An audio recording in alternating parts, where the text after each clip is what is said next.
Hi everyone, today I am making very tasty fenugreek leaves along with potatoes in Punjabi style. This is fenugreek leaves, half kg fenugreek leaves cut it in a small, look at very small leaves. This is one small medium sized potato, one small size onion. This is one medium-sized tomato, three green chilies, cutting, bit dhania,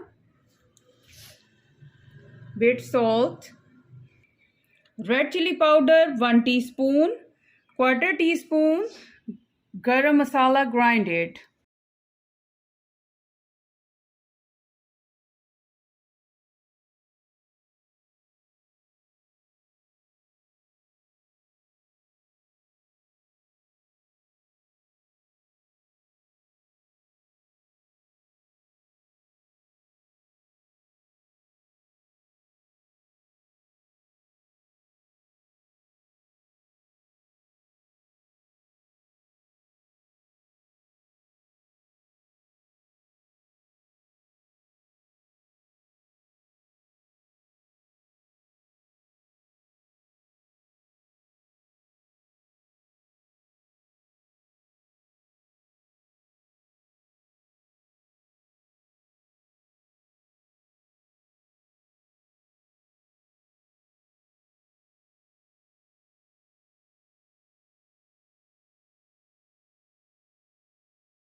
Wow, my fenugreek leaves and potato is ready. Wow, what a tasty.